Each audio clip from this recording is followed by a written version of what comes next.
Hoy, pare Gayag. Isasabihin ako sa'yo. Nagtataka kasi ako eh. Tsaka ako naguguluhan sa nakita ko kanina. Oh, ano naman yung sasabihin mo? Ang sarap-sarap ng upo ko dito eh. Pare, alam mo ba kanina?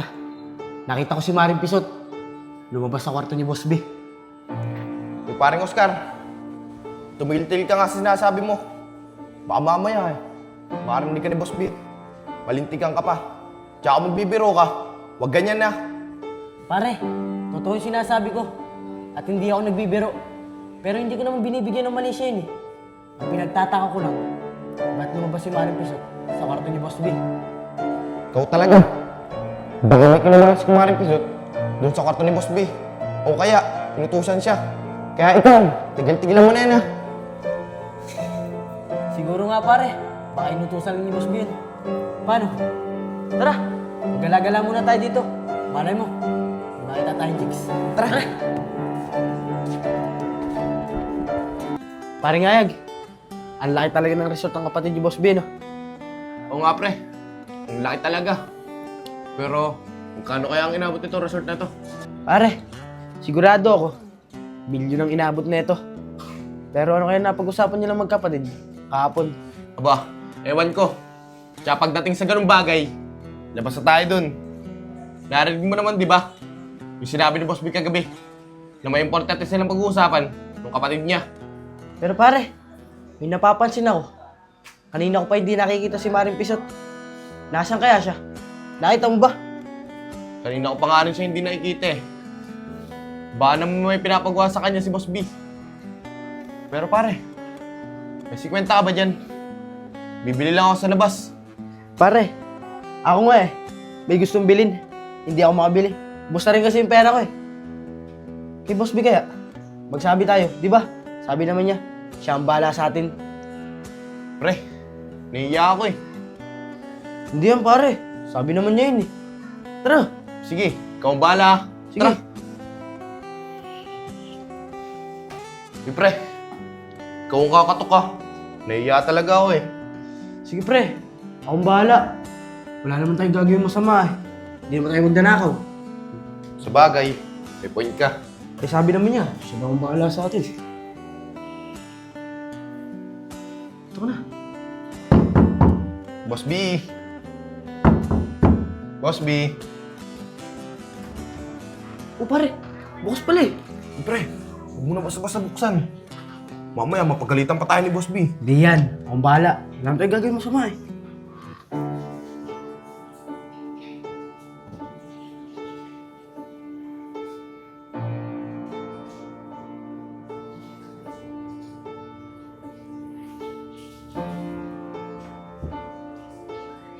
Pare, di ba? Sabi ko sa'yo eh. Iba talaga ang kutob ko sa dalaw na yan. Kahapon kasi, nakita ko rin si Maring Pisot. Lumabas sa kwarto ni Boss B. Pare Oscar, naniniwala na talaga ako sa sinasabi mo. Pero anong gagawin natin? Sabihin ba natin to kay paring Allen? Hindi ko rin alam eh. Kung sasabihin natin to kay Paring Allen. Dahil kapag nalaman ni Boss B na tayo nagsumbong, sigurado, tatanggalin tayo nun sa trabaho. Ang hirap ng kalagayan ni paring Allen. Hindi niya alam, kinakalantari na palang asawa niya ng boss natin. Paano pare? Tara na doon sa baba. Tara!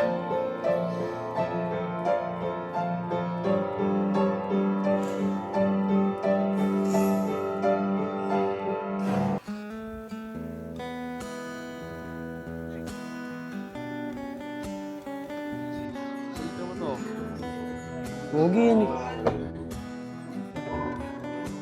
Oh, kapapogi naman yun. Sino ba yan? Oh, Yayag! Oscar! Kumain na ba kayo? Boss B, hindi pa nga po eh. Hinihintay po namin kayo. Gano'n ba? Sige, saglit lang. Pupunta ko kayo dyan. Pare, hindi ko alam ang gagawin ko. Pero lalakasan ko na loob ko.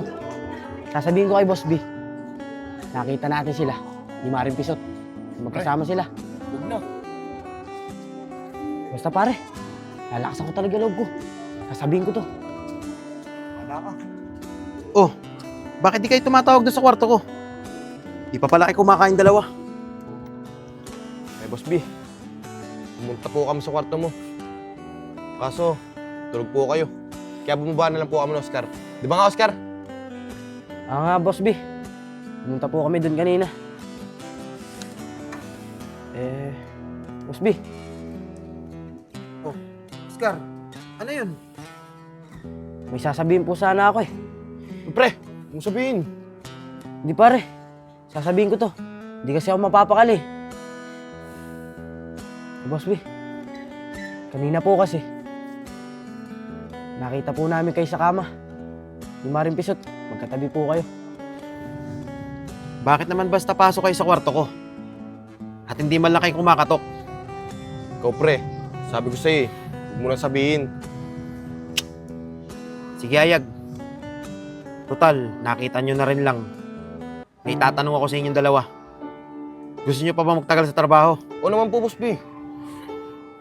O sige. Kakaintindihan tayo. Oh, eto. Sa inyong dalawa to ni Oscar, kapalit ng pananahimik nyo. At wag nyo sasabihin kay Allen na nakita nyo, ha? Sige po, boss. Makakaasa po kayo sa amin. Hindi namin sasabihin kay Allen kung ano po yung nakita namin. Di ba nga parang Ayag? Oo naman, boss. Makakasa kayo. Hindi namin sasabihin yun. Ayan, nagkakaintindihan tayo. At maayos naman pala kayong kausap na dalawa. Oh, Oscar, hati kayo dyan ni Ayag. Bilhin nyo kung anong gusto nyo. At kumain kayo. O paano?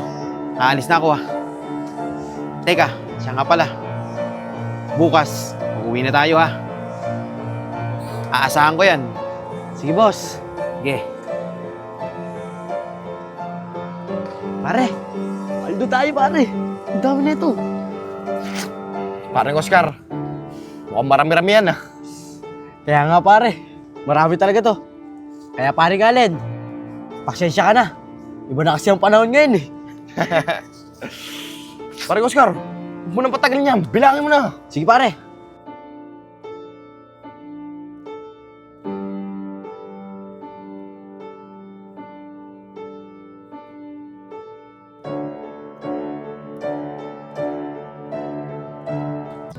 Babe, napapansin kita nitong mga nakaraang araw ah. Bakit ang tahimik mo? May problema ka ba? Wala lang, babe. Sumama lang yung pakiramdam ko ng mga nakakarang araw. Pero ngayon, okay na. Sige babe, akala ko may problema ka eh.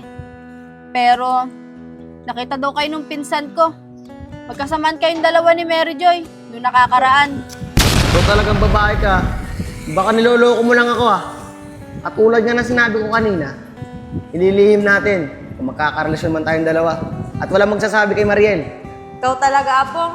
Kung hindi lang kita gusto, hindi ako papayag dyan sa gusto mong mangyari.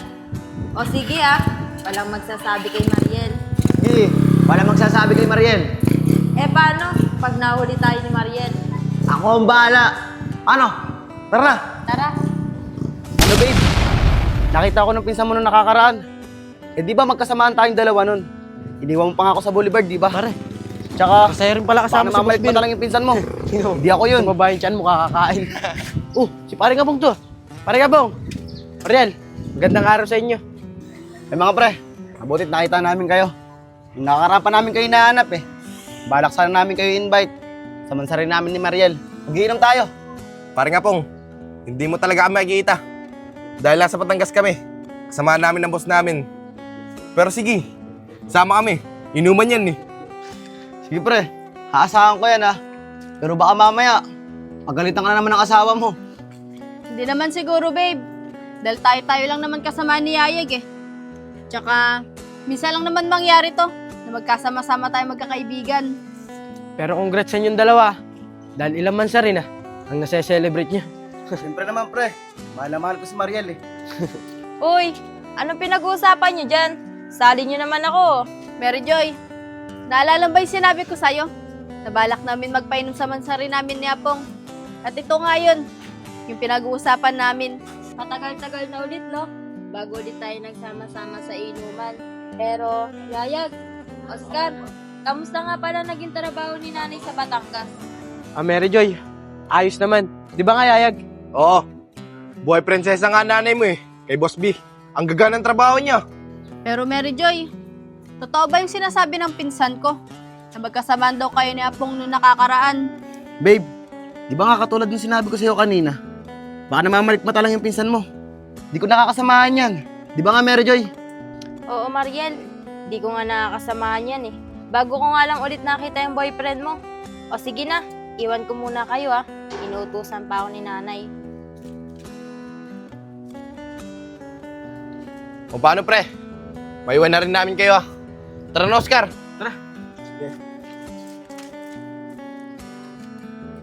O ano, babe? Narinig mo naman yung sinabi ni Mary Joy kanina, di ba? Na hindi kami magkasamahan nun. Tsaka tigil-tigilan mo na yan. Ano-ano pinag-iisip mo. Tsaka huwag kang mag-alala. Hindi kita magpapalit dun. Siguraduhin mo lang, babe, ah. Dahil ayoko sa lahat, niloloko ako. Dahil di mo pa ako kilala kapag nagalit. Mapapahiya ka lang. Tara na nga. Babe. Di mo ito lolokohin eh.